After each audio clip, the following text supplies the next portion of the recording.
22 November ডাবলুগঞ্জ ইউনিয়নে আসছেন বাংলাদেশ বিএনপির কেন্দ্রীয় প্রশিক্ষণ বিষয়ক সম্পাদক এবিএম মোশাররফ হোসেন। আপনাদেরকে একটু জানিয়ে রাখতে চাই যে এই ডাবলুগঞ্জ ইউনিয়ন থেকেই তার প্রথম নির্বাচনী প্রচার প্রচারণা শুরু হতে যাচ্ছে এবং এছাড়াও এই ডাবলুগঞ্জ ইউনিয়নকে ঘিরে তার রাজনৈতিক যে পদচারণা অর্থাৎ তার রাজনৈতিক যে প্রচার প্রচারণা তিনি শুরু করতে যাচ্ছেন।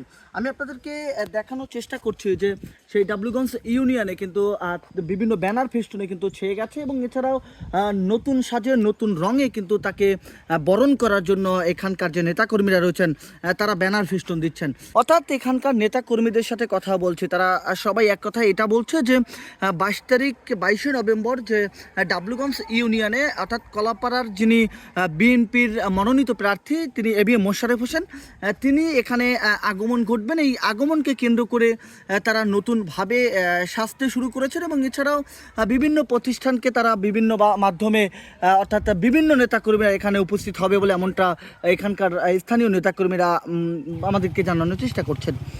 আপনাদেরকে একটু জানিয়ে রাখতে চাই যে ডাবলুগঞ্জের সবথেকে জনপ্রিয় যে শিক্ষা প্রতিষ্ঠানটি রয়েছে সেই শিক্ষা প্রতিষ্ঠানেই কিন্তু এই সমাবেশটি অনুষ্ঠিত হবে। অর্থাৎ এই সমাবেশটি কেন্দ্র করে কিন্তু বিভিন্ন ব্যানার ফেস্টুনে ছেয়ে গেছে বলে এমনটা আমরা সরজমিনে এসে দেখছি।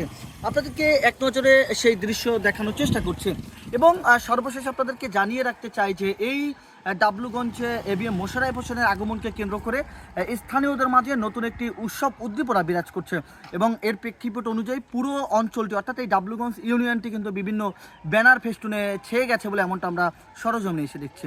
তো এই ছিল ডাবলুগঞ্জ ইউনিয়নের অর্থাৎ 22 নভেম্বর যা এবিএম মোশাররফ হোসেনের আগমনকে কেন্দ্র করে সর্বশেষ পরিস্থিতি। জাহিদুল ইসলাম জাহিদ, খবর কুয়াকাটা।